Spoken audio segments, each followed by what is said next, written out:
गुप्तचरों ने कह दिया कि मथुरा का तो घेरा पड़ चुका है, यूनान का बादशाह आ गया काले में, 3 करोड़ मिर्च सेना लगी हुई है। तब तक तो जो उसके जरासंध के पीछे लगे थे गुप्तचर, उन्होंने कह दिया कि अद्यवासो परसो व मागधो आगमिष्यति। उन्होंने कहा महाराज के तो आज रात में आता है मगध देश का नरेश जरासंध, अद्यवासो अथवा कल आएगा, और परसो आगमिष्यति, यदि कल भी निकल गया तो परसों तो आ ही जाएगा, उसे कोई रोक ही नहीं सकता है। जो गुप्तचरों ने एक आंसू भगवान ने सोचा अब क्या किया है, तम दृष्टवा चिंतयत कृष्ण संकर्षण सहायवान। संकर्षण बलदाव भैया पास में बैठे, भैया अब क्या किया जाए, अब तो दोनों तरफ से संकट आ गया यादवों पर। इधर तो घेरा पड़ा हुआ है, उधर 23 अक्षौणी सेना लेके जरासंध आ रहा, एक से लड़ाई होगी, दूसरा मथुरावासियों को लूटेगा, घसीट के ले जाएगा, न मालूम क्या क्या दंड देगा इनको बहुत कष्ट होगा मथुरावासियों को, 2 से अपन लड़ नहीं सकते। अब क्या करें, आप कह दो तो मैं मथुरावासियों का इंतजाम कर दूं। बलदाऊ भैया बोले करना ही पड़ेगा, युद्ध तो एक से होगा और दूसरा मथुरावासियों को संकट डालेगा देगा। तब भगवान ने विश्वकर्मा को बुलाया है और आदेश दिया कि आज रात ही रात में तुम जो है द्वारका की रचना करो। तब विश्वकर्मा ने रात ही रात में अंतः समुद्रे नगरम कृष्णा अद्भुतम चीकरत इत सम्मंत्र भगवान दुर्गम 12 योजनम। तब 12 योजन माने 48 कोस लंबी चौड़ी द्वारिका का निर्माण किया। कह देना हमसे हम इधर को मोह कर लेते हैं तो सुनाई सुबह नहीं पड़ता होगा वहाँ, और आदत ही नहीं हमको आगे मोह करने की। 48 कोस लंबी चौड़ी द्वारिका का रात ही रात में निर्माण हुआ है। तत्र योग प्रभाव नीत्वा सर्वजनम हरि। विश्वकर्मा ने कह दिया कि महाराज द्वारिका तैयार है, 20 समुद्र में द्वारिका बनाई गई है जिसका रास्ता किसी को पता नहीं। तब भगवान ने योग के प्रभाव से जो मथुरा निवासी सो रहे थे मथुरा में, सबको योग के बल से उड़ाया और ले जा करके द्वारिका के महलों में सुला दिया है। जब मथुरावासी सवेरे जगे तो द्वारिका के महल दिखाई दिए, मथुरा तो दिखाई नहीं दिए उसके बाद में। इस कथा से ये बताया गया, ये जो कथा चल रही है इस समय भागवत में सबसे बड़ा स्कंद है 10वें स्कंद, इसमें 90 अध्याय हैं। पहले स्कंद में 19 अध्याय हैं, दूसरे स्कंद में 10 अध्याय हैं, तीसरे स्कंद में 33 अध्याय हैं, चौथे स्कंद में 31 अध्याय हैं, 5वें स्कंद में 25 अध्याय हैं, 6वें स्कंद में 19 अध्याय हैं, 7वें स्कंद में 15 अध्याय हैं, 8वें स्कंद में 24 अध्याय हैं, 9वें स्कंद में 24 अध्याय हैं, और 11 स्कंद में 31 अध्याय हैं, 12 स्कंद में 13 अध्याय हैं, पर सबसे ज़्यादा 90 अध्याय 10वें स्कंद में है। इसलिए व्यासी ने 2 हिस्से किए हैं उसके, पूर्वार्ध और उत्तरार्ध। 49 अध्याय तक पूर्वार्ध है, 50वें अध्याय से उत्तरार्ध है। ये 50वें अध्याय की कथा चल रही है उत्तरार्ध। तो व्यासी ने इसे बताया है कि जब तुम 50 वर्ष के हो जाओगे तब उत्तरार्ध शुरू होगा और जरासंध चढ़ाई करेगा तुम पे। जरा माने बुढ़ापा, 50 के बाद बुढ़ापा चढ़ाई करेगा। और बुढ़ापे के बाद कौन आएगा, बोले काल एवं आएगा। काल माने मौत आवेगी। फिर देखो कितने बढ़िया ढंग से लिखा गया है भागवत। 50 वर्ष के बाद बुढ़ापा परेशान करेगा और मौत परेशान करेगी, कालेवन परेशान करेगा। तो इनसे बचने के लिए क्या करना पड़ेगा, बोले द्वारिका जाना पड़ेगा, मथुरा छोड़ना पड़ेगी। द्वारिका माने द्वार माने दरवाजा, का माने ब्रह्म। अभी तो तुम मेरा तेरा कर रहे हो, तो जब 50 वर्ष के हो जाओ तो मेरा तेरा छोड़ देना, सब में भगवान को देखना। सिया राम मैं सब जग जानी और करो प्रणाम जोर जुग पानी। उमा जे राम चरण रत विगत काम मद क्रोध और निज प्रभु मैं देखें जगत केसन करें विरोध। सब में भगवान को देखना, फिर शत्रु मित्र का कोई ख्याल नहीं, सब मेरे हैं और हैं ही अपने। ऊपर के शरीर अलग अलग हैं, हम सब तो तत्व एक ही है जाकर के। तो द्वारका का अर्थ होता है का माने ब्रह्म, द्वार माने दरवाजा, इंद्रिय द्वार झरोखा नाना और बैठे देवता कर थाना। आवत देखे विषय बयारी बरवस देत कपाट उघारी। तो इन इंद्रियों से भगवान के दर्शन करना, सब में परमात्मा को देखना, यही द्वारिका में पहुंचना है। और मथुरा कहते हैं देहाध्यास के लिए, जो हम शरीर बने हुए, इस शरीर को छोड़ देना और शरीर के संबंधियों को छोड़ना, इनसे मोह छोड़ देना, भगवान के सब में दर्शन करना, ही द्वारिका में जाना। फिर न काल का डर है न किसी बुढ़ापे का डर है, जहाँ पहुँचेगा वही सेवा करेगा तुम्हारी। फिर ये महात्माओं का कौन है, कोई नहीं है। पर देखो कैसी सेवा हो रही है इनकी, गृहस्थ की या नहीं होती, इतनी इनकी सेवा होती है। क्योंकि सब में भगवान को देखते हैं। 50 वर्ष के बाद कोई भी सलाह ले, बढ़िया सलाह देना अपना समझ करके, और फिर सब जगह हमारा ही तो राज्य है, अमृत से पुत्रा, भगवान के ही तो पुत्र है, मतलब सब जगह ब्रह्मांड हमारा, हम कहीं भी पहुंच जाएं। ये सब अपने मन से तो खेल ही हो रहा है। मन एव मनुष्याणाम कारणम बंध मोक्षयो सो तत्र योग प्रभावेन नीत्वा सर्वजनम हरि।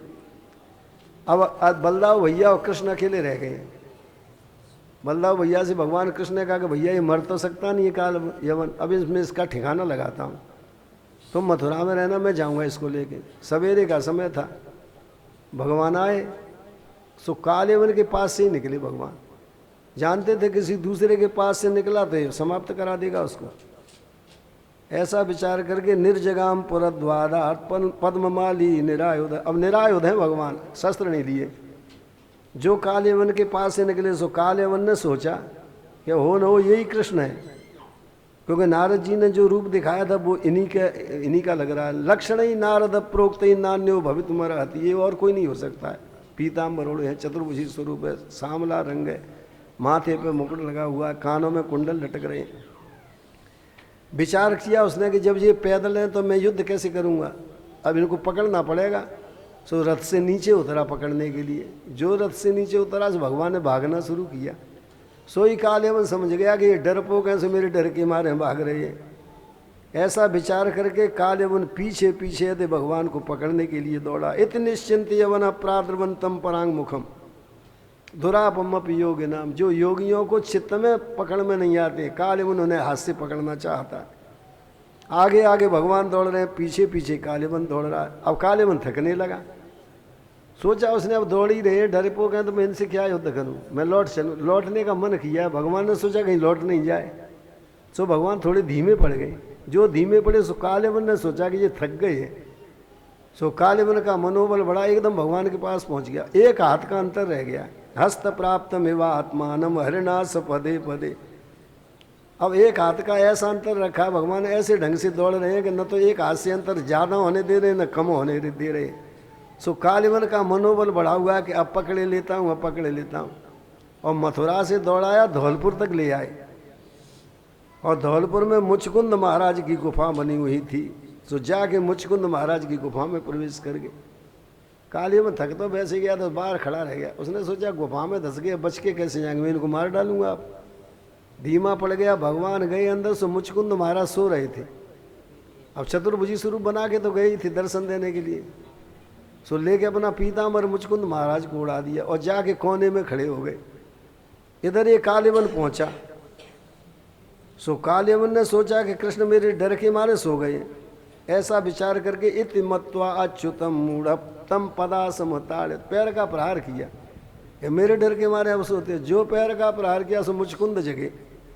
और जैसे ही मुचकुंद महाराज की दृष्टि पड़ी, दृष्टिपाते न भारत, हे भारत परीक्षित, दृष्टिपात होते ही देह जे नाग ने ना दग्धो भस्म साध भवक्षणात्, एकदम देह में से आग निकल बैठी कालयवन के में से, और कालयवन वही भस्म हो गया। ये मुचकुंद महाराज थे, मानधाता के पुत्र थे। स्वर्ग में देवताओं की सहायता के लिए गए, अयोध्या नरेश थे। जब इंद्र की विजय हो गई दैत्यों से, तो इंद्र ने कहा कि राजन वरदान मांग लो। इंद्र ने कहा मैं मुक्ति नहीं दे सकता, मुक्ति तो भगवान देते हैं, और कोई भी मुझे से वरदान मांग लो। तो मुचकुंद महाराज ने कहा कि युद्ध करते करते मुझे बहुत दिन हो गए, मैं जगता रहा हूँ, मैं सोना चाहता हूँ। इंद्र ने कहा जाओ शयन करो, जो तुम्हें जगाएगा वो भस्म हो जाएगा। भगवान ने सोचा कि इनकी आंखों से, मुचकुंद की आंखों से किसी न किसी को भस्म कराना है और मुझे दर्शन देना है। इसलिए कालयवन को भस्म भी करा दूंगा, ये यादवों से मरता नहीं है, और मुचकुंद को दर्शन भी दे दूंगा। इसलिए भगवान कालयवन को दौड़ा करके ले गए थे। इच्छ्वाकु खुले जातो मान धातृ तनयो महान मुचकुंद यति ख्यातो ब्रह्मण्य सत्य संगर। बड़े युद्ध करने वाले थे राजा मुचकुंद, सतयुग से सो रहे। अब मुचकुंद महाराज सोचने लगे कि ये कौन मर गया। तब तक तो भगवान कोने में खड़े थे, सामने आके खड़े हो गए। जो मुचकुंद महाराज ने देखा, तो मुचकुंद महाराज ने कहा आप कौन है बताइए मुझे। को भवान संप्राप्त तो विपिने गिर गौहर, तो भयंकर जंगल है, गुफा मेरी बहुत दूर बनी हुई है, सो रहा था। आप कहाँ से आए, ये कौन समाप्त हो गया, मुझे ये भी पता नहीं लग रहा है। सूर्य सोमो महेंद्रो वा लोकपाल परो विवा। सूर्य के चंद्रमा के कोई लोकपाल हैं आप बताइए आप। मैं तो मानदाता का पुत्र हूँ, मुचकुंद मेरा नाम है, मैं आसन कर रहा था। तब भगवान ने कहा कि जन्म कर्मा विधानानि संति में अंग सहस्त्र सा। हे राजन, मेरे कई जन्म हैं, धूल के कण गिने जा सकते हैं, मेरे अवतारों को कोई नहीं गिन सकता है। मैंने इस समय वसुदेव के यहाँ अवतार है लिया है, लोग मुझे वासुदेव है कहते हैं। अवतीर्णो यदुकुले ग्रहयान कदुंदुवे। मुचकुंद जी, मैंने कालनेम को समाप्त कर दिया है, कंस मैंने मार डाला है, प्रलंब इत्यादि असुर मार डाले, पर ये यवन हमसे नहीं मर सकता था, और तुमको मुझे दर्शन देना थे, और तुम्हारी आंखों से किसी को मरना था। इसलिए अयम च यवनो दग्धो राजन स्थितिक मचक्षुषा। राजन, मैंने इस यवन को तुम्हारे हाथों से समाप्त कराया है। मैं तुम्हें वरदान देने के लिए आया हूँ, जो चाहो मुझसे वरदान मांग सकते हो।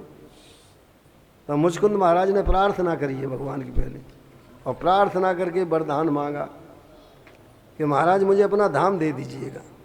जो धाम का नाम लिया से भगवान हंसे और कहने लगे, राजन अभी मेरा धाम नहीं मिल सकता तुमको, क्योंकि छात्र धर्म स्थित हो जंतु अवधीन मृगयादि। तुम क्षत्रिय वंश में पैदा हुए, तुमने युद्ध किए, सैकड़ों हत्याएं करी, शिकार खेले तुमने, तो राजन तुम्हें पाप नहीं लगा, क्योंकि क्षत्रिय का काम है, धर्म है उसका युद्ध करना, दुष्टों का संहार करना, उसकी हत्या नहीं लगती उसे।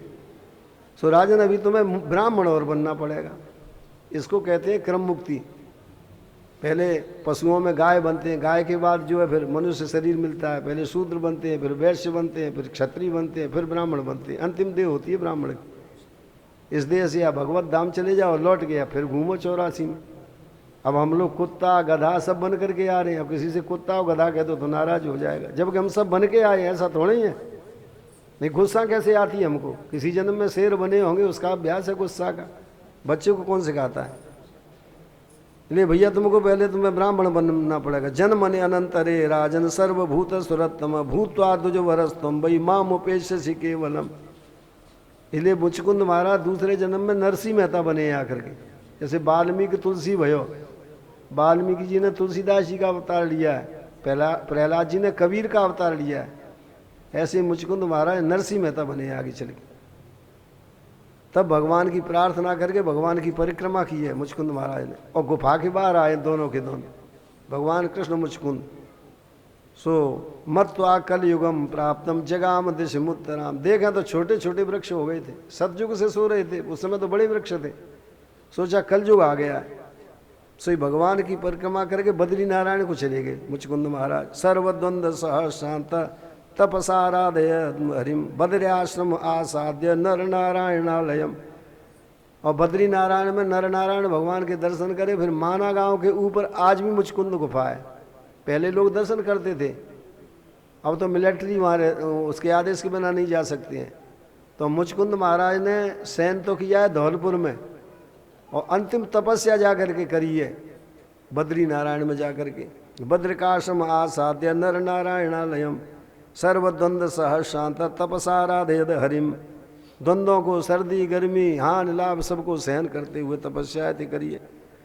अब भगवान इधर आए लौट करके, तो 3 करोड़ मिलेच्छ सेना खड़ी थी। भगवान ने सबका संहार किया, और जितना धन था सब द्वारिका के लिए है ते भेज दिया गया। भगवान ने द्वारिका को धन भेजा है कि तब तक तो 23 अक्षौणी सेना लेके जरासंध आ गया। भगवान ने बलदाव भैया से कहा, भैया कोई बात नहीं है, अब अपने को कोई डर नहीं है, अब एक काम करो कि इसकी विजय हो जाने दो। हर बार हारता से इसे भी बड़ा संकट है, न हो तो अपन भागना शुरू करो जिससे इसकी विजय हो जाएगी। सो दोनों भाइयों ने भागना शुरू किया मथुरा से। जरासंध ने सोचा मेरे डर के मारे भाग रहे हैं, अब लड़ नहीं सकते हैं मुझसे, समुद्र में पहुंच गए डर के मारे। सेना से कह दिया पीछा करो, इनका बचने नहीं पाए। तब आगे आगे बलदाव भैया और कृष्ण भाग रहे हैं, पीछे सेना लगी हुई है। भगवान जाके प्रवर्षण नाम का एक पर्वत था, उस पर चढ़ गए, यहाँ रोज वर्षा रात दिन होती रहती है। कहा जरासंध ने सेना से घेरा डाल दो और आग लगा दो पूरे पर्वत में, बच ही नहीं सकते। सेना ने घेरा डाल दिया, आग लगा दी पूरे पर्वत में। लौट के जरासंध अपने गिरिब्रज में आ गया और घोषणा कर दी कि मेरे डर के मारे कृष्ण बलदाऊ दोनों भाग गए हैं, पर्वत पर चढ़ गए हैं, बच नहीं सकेंगे, चारों ओर से आग लगी हुई है। विजय की घोषणा कर दी है। भगवान का उसी समय से नाम हो गया रण छोड़, नहीं पहले रण छोड़ नाम नहीं था, रण को छोड़ के भागे भगवान। अब भगवान ने वहां से छलांग लगाई, सो नीचे कूद के आ गए और भगवान अब द्वारिका में जा करके पहुंच गए। भगवान द्वारिकाधीश हैं ते बन गए। बोले कृष्णचंद्र भगवान की जय हो। अब भगवान द्वारिका में निवास है ते करने लगे, द्वारिकाधीश है ते भगवान बने। भगवान ने अब की विजय क्यों कराई थी, इसका कारण ये बताया गया है कि जरासंध को ये पता लग गया था कि भगवान कृष्ण ब्राह्मणों के बहुत भक्त हैं। सो जरासंध ने सोचा कि मैं हर बार हारता हूँ और मेरी हंसी होती है, इसलिए ब्राह्मणों को बुलाया है उसने। 10,000 ब्राह्मण बुलवाए और कहा मेरा अनुष्ठान करो जैसे मेरी विजय हो, और अनुष्ठान पहले हो गया तो मैं सबको मरवाऊंगा, तुमको सबका सिर काटूंगा, शंकर जी पे चढ़ाऊंगा। सो ब्राह्मणों ने अनुष्ठान चालू किया। भगवान को पता लग गया कि जरासंध विजय अनुष्ठान करा रहा है, और जरासंध ने ये कह दिया ब्राह्मणों से। तब भगवान ने बलदाव भैया से कहा भैया अब इसकी विजय हो जाने दो, इसलिए भगवान ने भागना है ते शुरू किया है और विजय ते कराइए जरासंध की। उसी समय से जरासंध ब्राह्मणों का ऐसा भक्त हो गया था कि जरासंध 12 बजे तक रोज दान देता था, और उसी दान के प्रसंग में फिर जरासंध मारा गया है भीमसेन के हाथों से। भगवान कृष्ण और बलदाव और अर्जुन, भगवान कृष्ण अर्जुन और भीमसेन तीनों गए ब्राह्मण बन के, और जाके जरासंध से गदा युद्ध मांगा है, और गदा युद्ध में जाकर के जरासंध का वध कराया है। भीमसेन अपने जमाने के सबसे तेज दौड़ने वाले थे और बिना अस्त्र शस्त्र के युद्ध करने वाले थे अपने जमाने में। ऐसी कथा आई हुई है कि जब पांडव वनवास को चले गए और अंतिम वर्ष का अंतिम दिन चल रहा था, 13वीं वर्ष का अंतिम दिन, अज्ञातवास में थे। दुर्योधन को पता लगा विराटनगर में छिपे हुए पांडव। सो दुर्योधन ने चढ़ाई कर दी, तो अभिमन्यु दुर्योधन के पास था, तो अभिमन्यु भी युद्ध में गया है, क्योंकि 12 वर्ष अभिमन्यु दुर्योधन के पास रहा है। युद्ध में गया, जब हार गए कौरव तो लौट के आए, और जो अभिमन्यु का रथ था वो खाली आया है उधर से। दुर्योधन को बड़ी चिंता कि अभिमन्यु कहाँ चला गया। सारथी से पूछा अभिमन्यु कहाँ चला गया, तब सारथी ने कहा कि अभिमन्यु को तो विराटनगर से एक आदमी आया था, वो पकड़ के ले गया है। भीष्म पितामह ने कहा कि अभिमन्यु के पास अस्त्र शस्त्र थे, युद्ध क्यों नहीं किया।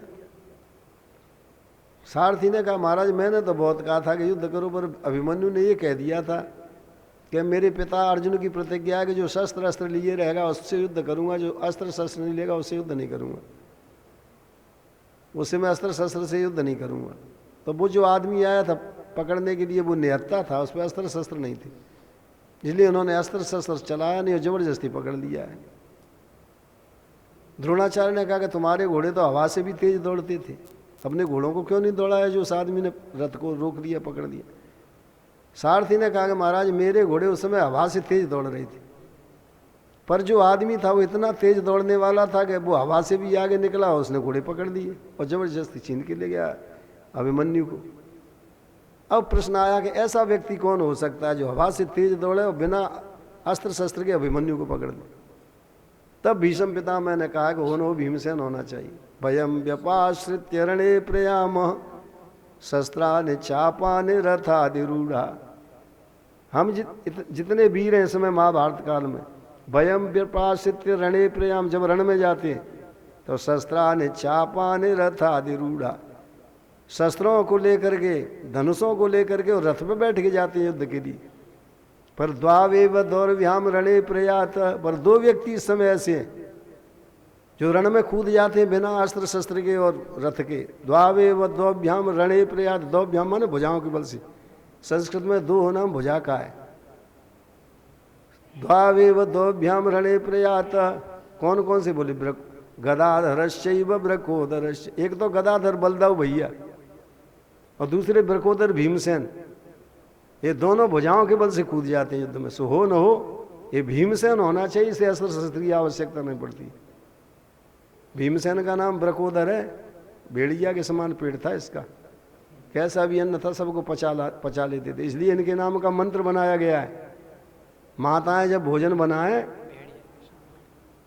तो उस समय भीमसेन का नाम ले दें, दाल और साग में नमक डालते समय, तो कभी नमक ज़्यादा नहीं होगा न कम होगा, बहुत स्वादिष्ट भोजन बनता है।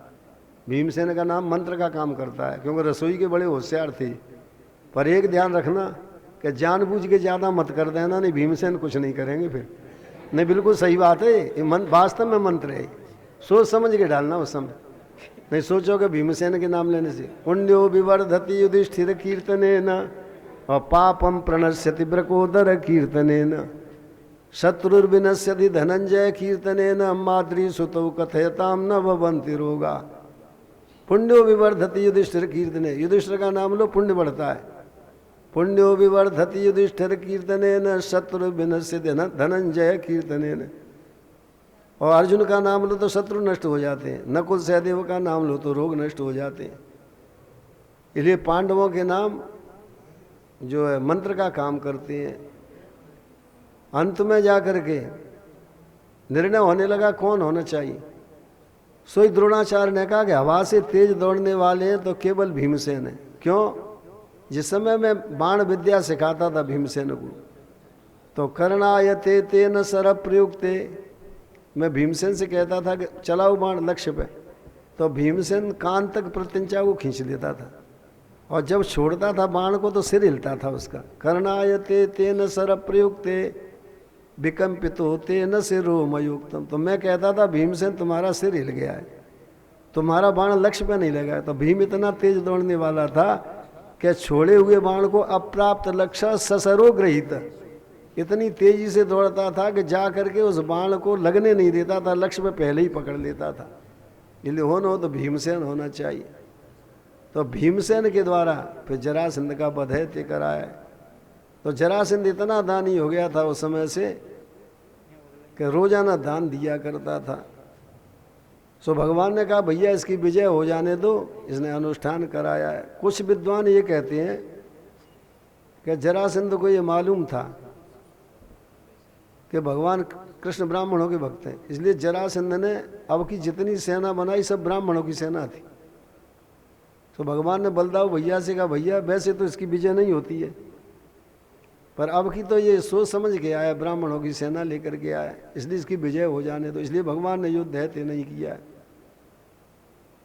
दान करने से संपूर्ण काम सिद्ध होते हैं, बड़े बूढ़ों की सेवा करने से काम सिद्ध होते हैं। अभिवादनशीलस्य नित्यं वृद्धोपसेविनः चत्वारि तस्य वर्धन्ते विद्या आयुर्यशो बलम। हम सोच रहे हैं रुक्मिणी का विवाह कल करें, रुक्मिणी के विवाह की कथा आने वाली है, इसलिए आपको हम ये बातें बता रहे हैं। अभिवादनशील से आज करते हैं, तो वो कैसे बनाया जाएगा रुक्मिणी और वो सब बनाना है पंडित जी को, आचार्य जी को। अभिवादनशील से नित्यम वृद्धोपसेविनः चत्वार तस्य वर्धन्ते विद्या आयुर्यशो बलम। अपने बड़ी बूढ़ी को जो प्रणाम करता है उसकी विद्या आयु यश बल बढ़ते हैं। ये सही घटना है बनारस की। एक ब्राह्मण के कोई संतान नहीं थी, उसने काशी विश्वनाथ भगवान की उपासना की, भगवान प्रसन्न हो गए। शंकर जी बोले क्या चाहते ब्राह्मण? महाराज मुझे पुत्र चाहिए। अच्छा तुम्हारे पुत्र होगा, बताओ सपूत लड़का चाहिए कि कपूत? बोले कैसा अंतर? सपूत लड़का चाहिए तो 5 वर्ष रहेगा और कपूत लड़का चाहिए तो 100 वर्ष रहेगा। बोलो कौन सा लड़का चाहिए? पत्नी से पूछा गया अब क्या करें? पत्नी ने कहा कि भले ही 5 वर्ष रहे पर सपूत लड़का मांग लो। विश्वनाथ भगवान से कहा कि महाराज सुपुत्र चाहिए, भले ही 5 वर्ष रहे।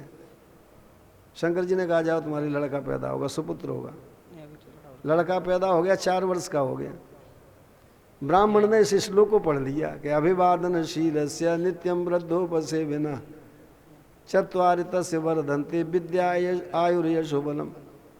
अपने बड़ों को जो प्रणाम करता है, सेवा करता है, उसकी विद्या आयु यश और बल बढ़ते हैं। ब्राह्मण ने सोचा इसकी आयु कम है, और शास्त्र कहता है कि बड़े बूढ़ों को प्रणाम कराओ आयु बढ़ेगी। तो काशी विश्वनाथ भगवान का जो मंदिर है वहीं दशाश्वमेध घाट है गंगा जी का, सड़क जाती है, उस सड़क के किनारे ब्राह्मण का घर था। सो ब्राह्मण ने बोरी डाली, उसमें लड़के को बिठाला, विद्वान ब्राह्मण, और कहा बेटा इस सड़क से कोई भी निकले, चाहे बैल निकले, चाहे कुत्ता निकले, चाहे सूकर निकले, चाहे मनुष्य निकले, सबको प्रणाम करो तुम। ब्राह्मण जानता था कि गंगा स्नान करने पुण्यात्मा ही जाएंगे और कोई जा ही नहीं सकता है, किसी न किसी का आशीर्वाद लगेगा ही। नर नारी आवे जिते, युवा वृद्ध और बाल, गो गज बाजे अनेक, पशु सूकर स्वान श्रृगाल। लड़का हाथ जोड़े बैठे रहता था, छोटा बच्चा था, कोई भी आवे सब जमीन पे माथा रख देता था। नर नारी आवे जिते, युवा वृद्ध और बाल, गो गज बाजे अनेक, पशु सूकर स्वान श्रृगाल। आवत देखे दूर से और जोड़े दो हाथ, पुण्य प्रणाम तिनको करे, धरि धरि मय में मात।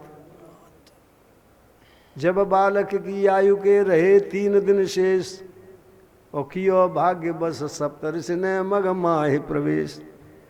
केवल मरने के 3 दिन रह गए थे 5 वर्ष पूरे होने के। सप्तऋषि आए उस रास्ते से।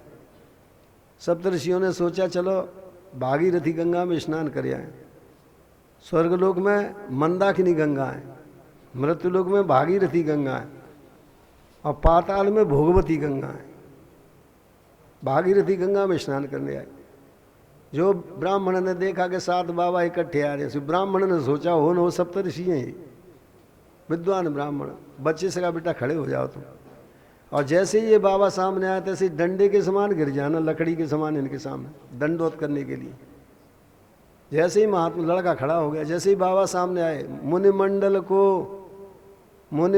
को महिमे पर के, दुज बालक दंड प्रणाम किया। जैसे ही पृथ्वी पे गिर के प्रणाम किया उस बच्चे ने। मुनिमंडल को महिमे पर के, दुज बालक दंड प्रणाम किया। चिरजीवी रहो, चिरजीवी रहो, ऋषियों ने आशीर्वाद दिया। बेटा चिरायु हो गए। कर जोड़ पिता बोला तब यों कि में होंगे आपके बचन कहे। महाराज आपने जो बचन कहे वो सही हो ही नहीं सकते आपके।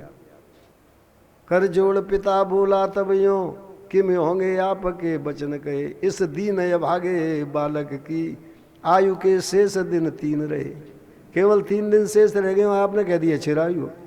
ये चिरायु कैसे होगा? सप्तऋषियों ने कहा तुम्हें कैसे मालूम है कि 3 दिन शेष रह गए? महाराज देवता का दिया हुआ लड़का है, और ऐसे वैसे देवता का नहीं है, काशी विश्वनाथ भगवान का दिया हुआ लड़का है, जिनकी बात कभी असत्य हो ही नहीं सकती। अब सप्तऋषि घबराए कि बड़ा संकट अटक गया, हमारी वाणी तो असत्य होती है। ब्राह्मण से कहा तुम इस लड़के को हमें दे सकते हो?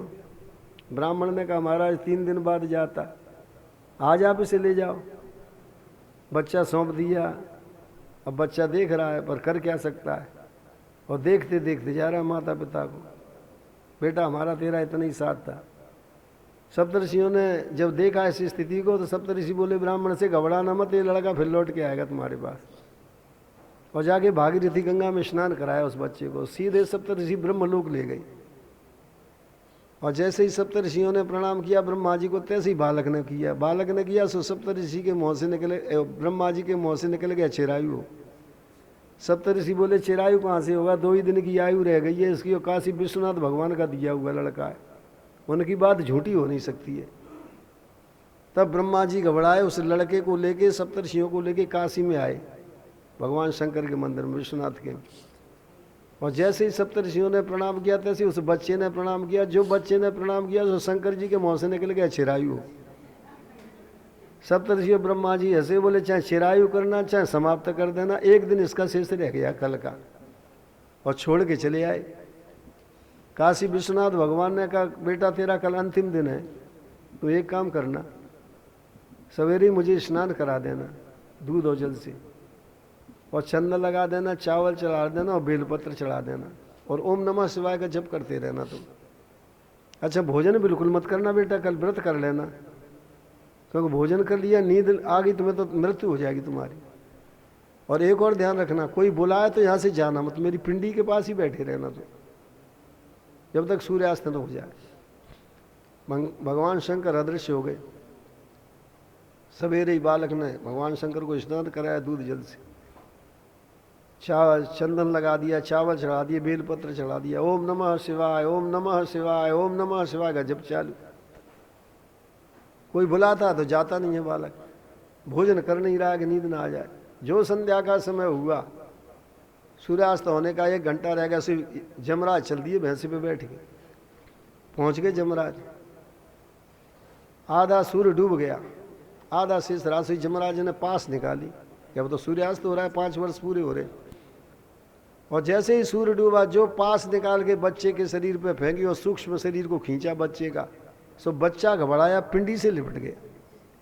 जो पिंडी से लिपटा सो भगवान शंकर त्रिशूल लेके प्रकट हो गए और कहा जमराज सावधान। जमराज ने हाथ जोड़ के कहा महाराज आपने 5 वर्ष की अवस्था दी थी और सूर्यास्त हो चुका है, मैं लेने आया। सो भगवान शंकर हंसे। भगवान शंकर ने कहा जमराज मैंने 5 वर्ष तो दिए थे इस लड़के को, पर मैंने मनुष्य के 5 वर्ष नहीं दिए थे, अपने 5 वर्ष दिए थे। तो तुम्हें मालूम है मेरा 5 वर्ष कब होता है? एक ब्रह्मा के दिवस में नो बीतत कल्प अनेक, और 10 ब्रह्मा बीते बने शंकर का दिन एक। एक ब्रह्मा का जो दिन होता है उसमें 2000 बार चारों युग घूमते हैं, माने 43,20,20,000 जब अपनी बरसें हो जाती हैं तब तो चारों युग एक बार घूमते हैं। और इसमें 2000 का गुणा करो, इतने बार जब चारों युग घूम जाते हैं तब ब्रह्मा का 1 दिन रात होता है। और 3 से 60 दिन रात का ब्रह्मा का 1 वर्ष होता है। और एक ब्रह्मा 100 वर्ष जिंदा रहता है। और ऐसे 10 ब्रह्मा जब समाप्त हो जाते हैं तब शंकर जी का 1 दिन होता है। एक ब्रह्मा के दिवस में और बीतत कल्प अनेक, और 10 ब्रह्मा बीते बने शंकर का दिन एक। इसलिए जमराज मेरे दिन के मास करे और मासन के पुण्य वर्ष, ऐसे 5 वर्ष रहे बालक सुखी सर। ये मेरे 5 वर्ष रहेगा। सो हाथ जोड़ के जमराज चले आए। वही मार्कंडे ऋषि हुए जो आज विराजमान है सप्त चिरंजीवों में। अश्वत्थामा बलिर्व्यासो हनुमांश विभीषण, कृपा परशुराम सप्तैते चिरजीविना, अथैतानि स्मरे नित्यम मार्कंडेय चाष्टमम, जीवेद वर्ष शतम आयु अपमृत्यु विवर्जिता। अश्वत्थामा रहते हैं सूलपाणी की झाड़ियों में। ये नर्मदा के लिए जब आप स्नान करने के लिए जाओगे परिक्रमा की, नर्मदा की परिक्रमा को, तो बीच में एक ऐसी जगह आती है जहाँ भील लूट लेते हैं, वही सूलपाणी की झाड़ी है, वहीं अश्वत्थामा रहते हैं। ये दर्शन देते हैं कभी कभी। बड़ा लंबा चौड़ा शरीर है इनका और पंचकेश रखे हुए हैं इनके, सिर पर पट्टी बंधी रहती है क्योंकि अर्जुन ने मणि निकाल ली है। तो ये दर्शन देते हैं। अश्वत्थामा बलि सुतर लोक में रहते हैं। व्यास जो उत्तराखंड में रहते हैं बद्रीनारायण में। हनुमान कदली वन में रहते हैं। वैसे तो हनुमान जी सर्वत्र विराजमान है, जहाँ चाह वहाँ प्रकट। देवता में यही तो विशेषता है। हनुमान ऋग्वेद का सबसे पहला मंत्र हनुमान जी की स्तुति करता है। हरियाचार्य जी बड़े अच्छे हुए हैं, रामानंदाचार्य, उनका भाष्य है, उसमें ये दिया है। सबसे प्राचीन वेद है ऋग्वेद, और ऋग्वेद का पहला मंत्र है अग्निमीडे पुरोहितम यज्ञ से देव मृत्युजम होतारम रत्न धातम। ये पहला मंत्र है ऋग्वेद का। वो कहते हैं इसमें हनुमान जी की स्तुति है। क्यों स्तुति? अग्निमीडे, देवता परोक्ष प्रिय होते हैं। बोले मैं अग्नि की स्तुति करता हूँ। वेद कहते हैं मैं अग्नि की स्तुति करता हूँ। अग्नि माने हनुमान जी। कहा हनुमान जी कैसे अर्थ होगा? बोले अग्नि कहाँ से पैदा है? वायु से। अग्नि वायु का पुत्र है। और हनुमान जी किसके लड़के हैं? बोले वायु के लड़के। ये अग्नि शब्द दिया है पर वायु पुत्र के आधार से हनुमान जी है। तो वेद कह रहे हैं अग्निमीडे, हम हनुमान जी की प्रार्थना करते हैं। अग्निमीडे पुरोहितम, पुरोहितम हनुमान जी ने सबका हित किया है। हनुमान जी नहीं होते तो राम जी का बचना मुश्किल हो जाता, क्योंकि लक्ष्मण जी समाप्त हो जाते तो राम जी घर ही नहीं जाते। जानकी जी का बचना मुश्किल हो जाता, भरत जी का बचना मुश्किल हो जाता, लक्ष्मण जी का बचना मुश्किल हो जाता। इसलिए हनुमान जी ने बड़ा हित किया। अग्निमीडे पुरोहितम यज्ञ से देव मृत्युजम। और हनुमान जी ने जो लंका में आग लगाई है वो यज्ञ किया है। रावण सा राज रोग बाढ़ हो विराट होतारम रत्न धातमम। और रत्न धातमम में तम प्रत्यय, माने रत्न को 2 बार धारण किया हनुमान जी ने। इधर से गए हैं तब मुद्रिका ले गई, उधर से चूड़ामणि लेके आए। तो हनुमान जी कहाँ रहते हैं? बोले कदली वन में रहते हैं, वैसे सर्वत्र विराजमान है। अश्वत्थामा बलिर्व्यासो हनुमान विभीषण। विभीषण लंका में रहते हैं जब महाभारत का युद्ध हुआ है तो भीमसेन न्योता देने गए विभीषण को कि महाराज चलो हमारा वो देख लो महाभारत का युद्ध। विभीषण ने कहा कि तुम्हारी सेना कितनी है? बोले 18 अक्षौहिणी सेना है। विभीषण बोले जितनी तुम्हारी सेना इतने तो मेरे भैया के युद्ध में बाजे बजाने वाले थे, रावण के युद्ध में, तुम्हें मैं क्या देखूंगा तुम्हारा युद्ध। ऐसे विभीषण लंका में निवास कर रहे हैं। Ram Ravan your Yuddham Ram Ravan your Ashwatthama बलिर्व्यासो Hanuman श विभीषण कृपा परशुराम श सप्तैते चिरजीविन। बलिया की तरफ कृपाचार्य रहते हैं, परशुराम महेंद्राचल पर्वत पर रहते हैं, और मार्कंडे ऋषि जाकर के कोई स्थान है वहाँ निवास करते हैं। ऐसे मार्कंडे ऋषि केवल भगवान के आधार से, प्रणाम के आधार से बढ़े हैं। बड़े बूढ़ों को हमेशा प्रणाम करते रहो। बोले राम कृष्ण भगवान की। अब जो है कल जो है रुक्मिणी का विवाह होगा, आज देर हो जाएगी विवाह पे। बहुत बड़ी कथा है रुक्मिणी की। आरती बोल के प्रसाद लेके सब जाएंगे। आरती श्री हरि घट घट बासी। आरती श्री हरि घट घट बासी। बोल द्वारिकाधीश भगवान की जय हो। अब भगवान द्वारिका में पहुंच गए हैं। 15 वर्ष भगवान रहे हैं मथुरा में, और 10 वर्ष भगवान रहे जाकर के वृंदावन में, और 100 वर्ष भगवान ने द्वारिका में निवास है ते किया है। नारायण स्वामी पुरुषोत्तम नारायण स्वामी। करुणानिधि और अंतरयामी। करुणानिधि और अंतरयामी। कमलापति श्री विष्णु नमामि। कमलापति श्री विष्णु नमामि। मंगलमय वैकुंठ निवासी। मंगलमय वैकुंठ निवासी। आरती श्री हरि घट घट वासी। आरती श्री हरि घट घट वासी। आरती राधा कृष्ण मुरारी। आरती राधा कृष्ण मुरारी।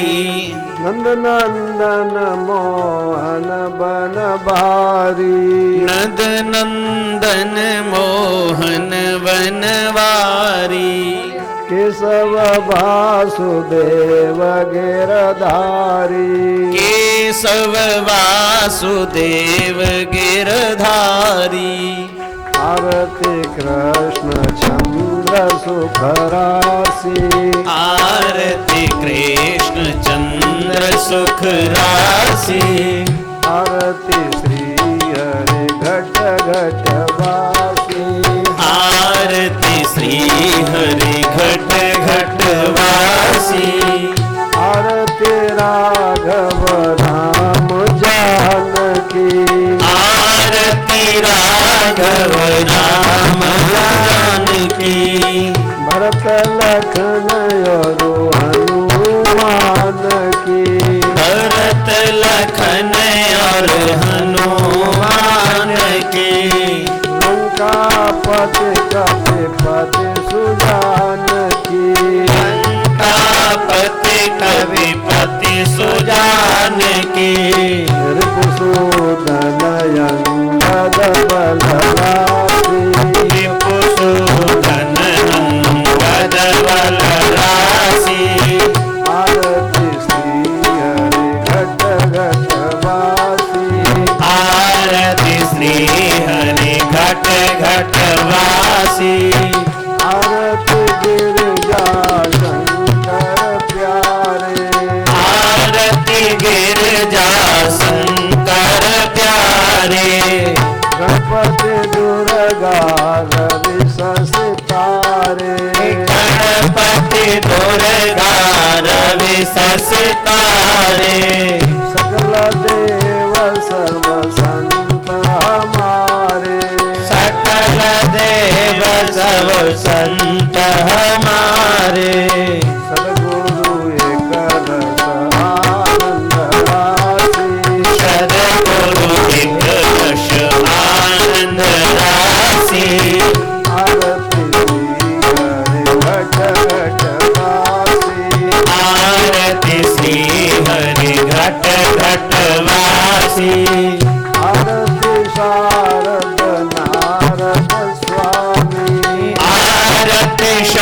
नारद नारद स्वामी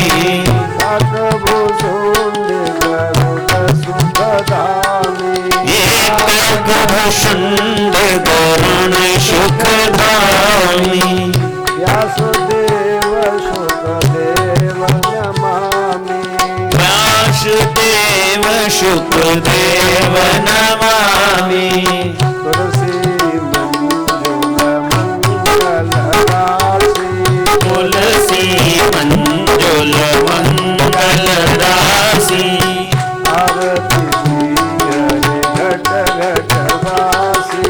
आरती श्री हरि घट घट वासी रामकृष्ण भगवान की उमापति महादेव की जय पवन सुत हनुमान की जय वृंदावन कृष्ण बलदाव जी की जय हो सब संतन की जय हो अपने अपने गुरु महाराज की जय हो इष्ट देवतन की जय हो ग्राम देवतन की जय हो कुल देवतन की जय हो स्थान देवतन की जय हो हनुमान हरि की जय हो सिद्ध बाबा महाराज की जय हो श्री गंगा मैया की जय हो श्री सुखदेव जी महाराज की जय हो श्री राजा परीक्षित जी महाराज की जय हो व्यास भगवान की जय हो श्री कल्याण देव जी महाराज की जय हो जय जय सीताराम जय जय राधे श्याम हर हर महादेव हनुमान हरि की जय हो यज्ञेन यजन्त देवास्तानि धर्माणि प्रथमान्यासन्नहते हनाकं महिमानः तत्र पूर्वे साध्याः सन्ति देवा हरि ओम राजाधिराजाय प्रसय्य साहिने नमो वयं वै श्रवणाय कुर्महे समे कामान् कामकामाय मह्यं कामेश्वरो वै श्रवणो दधातु कुबेराय वै श्रवणाय महाराजाय नमः हरिः ओम स्वस्ति साम्राज्यं भोज्यं स्वराज्यं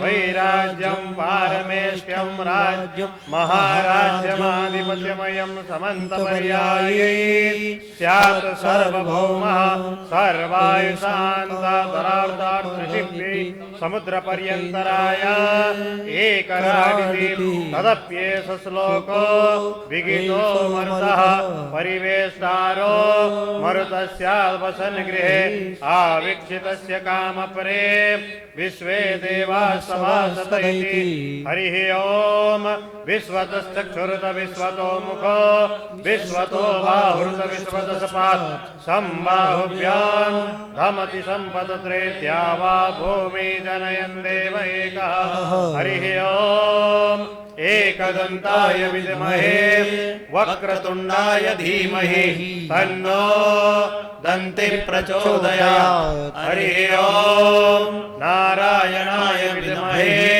वासुदेवाय धीमहि तन्नो विष्णुः प्रचोदयात् हरिः ओम महालक्ष्मी च विद्महे विष्णुपत्न्यै च धीमहि तन्नो लक्ष्मी प्रचोदयात् हरिः ओम तत्पुरुषाय विद्महे महादेवाय धीमहि तन्नो रुद्रः प्रचोदयात् हरिः ओम कात्यायन्यै च विद्महे कन्याकुमारी च धीमहि तन्नो देवी प्रचोदयात् हरिः ओम नन्दनन्दनाय विद्महे यशोदानन्दनाय धीमहि तन्नः श्रीकृष्णः प्रचोदयात् हरिः ओम वृषभानुजायै च विद्महे कृष्णप्रियायै च धीमहि तन्नो श्रीराधा प्रचोदयात् सेवन्ति कावकुलचम्पकपाटलब्जै पुण्णागजाति करवीररसालपुष्पै बिलवा प्रवाल तुलसी दल मंजरीभिः त्वां पूजयामि जगदीश्वर मे प्रसीद नाना सुगंध पुष्पाणि यथा कालोद्भवानि च पुष्पांजलिर्मया दत्त गृहाण परमेश्वर पुष्पांजलिं त्रिपुराण पुरुषोत्तमाय नमः। परिक्रमा कर लो। अभी खबर आई थी हमारे पास पहले जब अध्याय शुरू किया था कि 2-3 भजन सुनो बाद में तो बाद में भजन होंगे। परिक्रमा कर लो पहले। जे तीर्थानि प्रचरन्ति श्रीकास्तानि खङ्गिणः खागुं सहस्रयो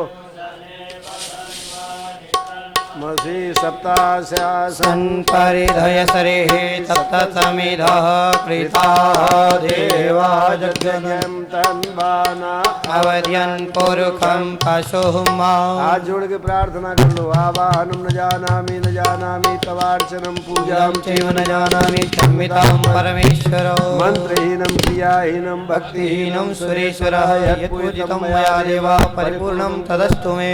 अपराध सहस्राणि क्रियन्ते हरणशं मया दासोमिति मां मत्वा ईश्वर अज्ञानात् स्मृतेर्भ्रान्त्या अधिकं कृतं तत्सर्वं क्षम्यतां देव प्रसीद परमेश्वर। यस्य स्मृत्याचनामोक्त्या तपो यज्ञक्रियादिषु नूनं सम्पूर्णतां याति सद्यो वन्दे तमच्युतं। श्री विष्णवे नमः, श्री विष्णवे नमः, श्री विष्णवे नमः। बलराम कृष्ण भगवान की जय हो, धर्म की जय हो, अधर्म का नाश हो, प्राणियों में सद्भावना हो, विश्व का कल्याण हो, माता की जय हो, सनातन धर्म की जय हो, श्रीमद् भागवत पुराण की जय हो, व्यास भगवान की जय हो। भारत अखंड हो, भारत अखंड हो, भारत अखंड हो, भारत अखंड हो। हर हर महादेव शंभो हनुमान हरि की। अब जो संदेश आया था हमारे पास पहले के जपत करावा ही दिल ले गया मुरली वाला वृंदावन चिठिया पावा ही दिल ले गया मुरली वाला।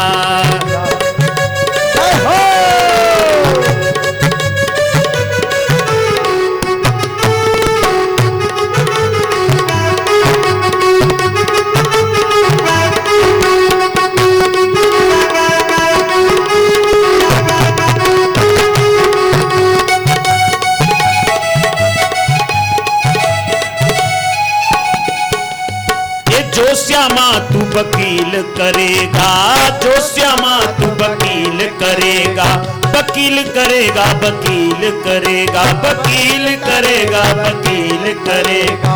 तो हम भी वकील करेंगे अपनी ओर से, लेकिन किसे? असी संत वकील बनावागी दिल ले गया मुरली वाला। असी संत वकील बनावागी दिल ले गया मुरली वाला। वृंदावन चिठिया पावागी दिल ले गया मुरली वाला। वृंदावन चिठिया पावागी दिल ले गया मुरली वाला।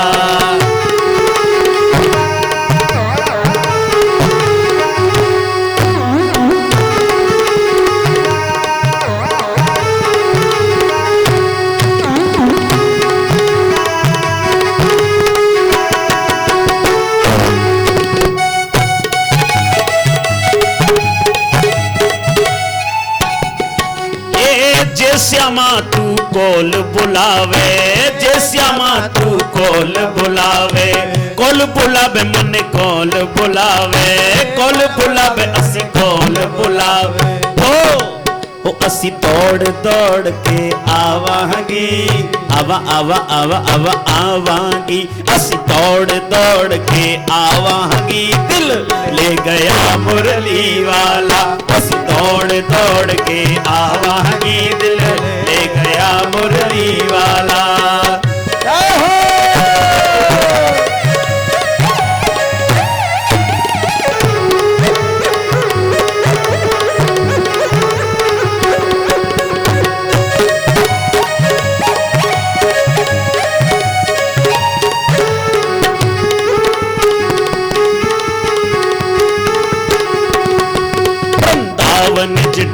बावांगी दिल ले गया मुरली वाला। वृंदावन चिट्ठिया बावांगी दिल ले गया मुरली वाला। दिल ले गया मुरली वाला, दिल ले गया मुरली वाला, दिल ले गया मुरली वाला, दिल ले गया मुरली वाला। वृंदावन चिट्ठिया बावांगी दिल ले गया मुरली वाला। वृंदावन चिट्ठिया बावांगी दिल ले गया मुरली वाला। दिल ले गया मुरली वाला, दिल ले गया मुरली वाला, दिल ले गया मुरली वाला, दिल ले गया मुरली वाला।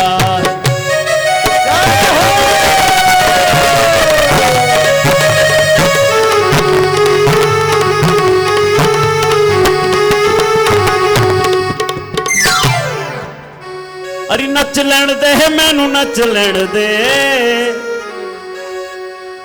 नी मैं नचना मोहन दे नाल। आज मैनू नच लैण दे, नी मैं नचना मोहन दे नाल। आज मैनू नच लैण दे, नी मैं नचना मोहन दे नाल। आज मैनू नच लैण दे।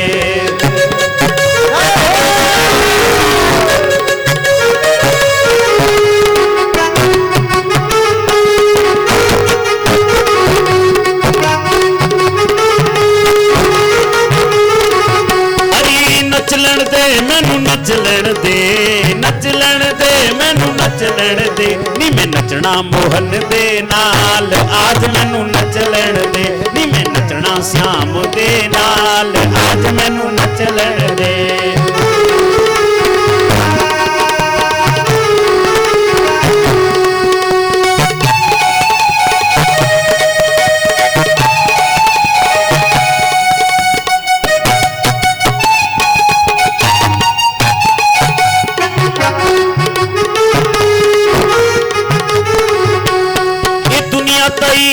नचिया भतेरा दुनिया ताई मैं नचिया भतेरा, फिर भी न कोई बनया मेरा, फिर भी न कोई बनया मेरा। नी मैं की कर, नी मैं की कर, नी मैं की करना संसार। आज मैनू नच लैण दे, नी मैं की करना संसार। आज मैनू नच लैण दे।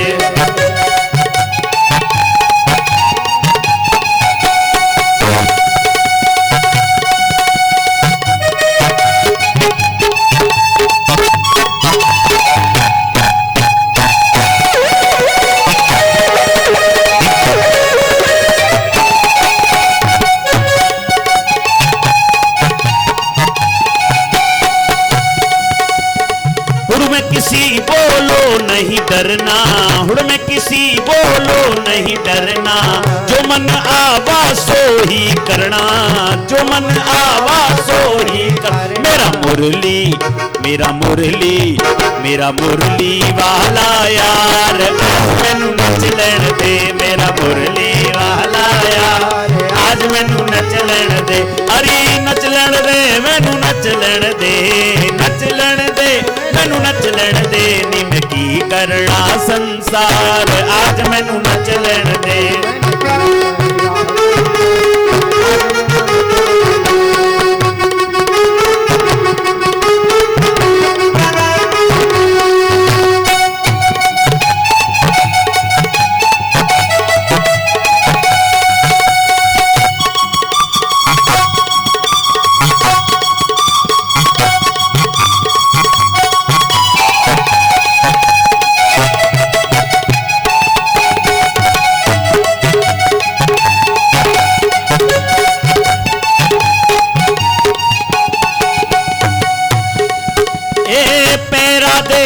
घुंघरू बांध के, पैरा दे बिच घुंघरू बांध के, अपने श्याम दी जोगन बन के, अपने श्याम दी जोगन बन। नी मैं नच के, नी मैं नच के, नी मैं नच के बनाना दिलदार। आज मैनू नच लैण दे, नी मैं नच के बनाना दिलदार। आज मैनू नच लैण दे, नी मैं नचना मोहन दे नाल। आज मैनू नच लैण दे।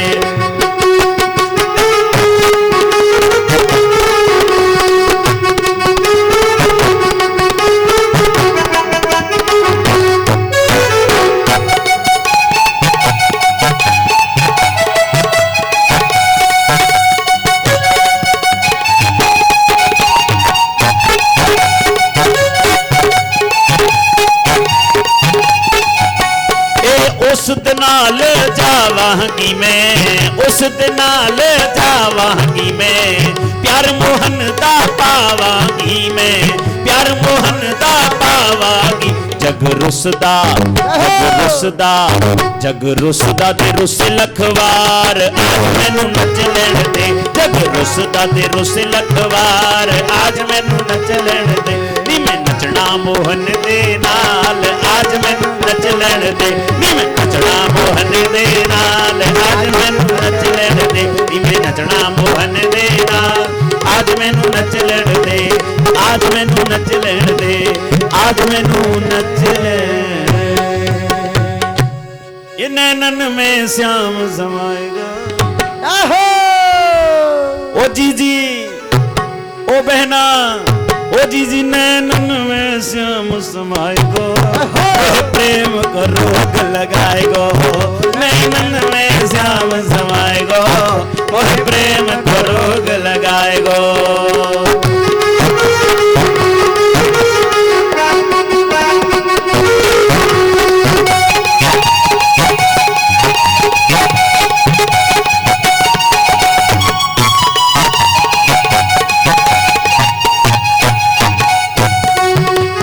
जाऊंगी श्याम तेरी लटकन पे, जाऊंगी श्याम तेरी लटकन पे, लुट जाऊंगी श्याम तेरी लटकन पे, लुट जाऊंगी श्याम तेरी लटकन पे, मिट जाऊंगी श्याम तेरी अलकन पे, मिट जाऊंगी श्याम तेरी अलकन पे। वो तो गैल गिरारे आएगो, मोहे प्रेम को रोग लगाएगो।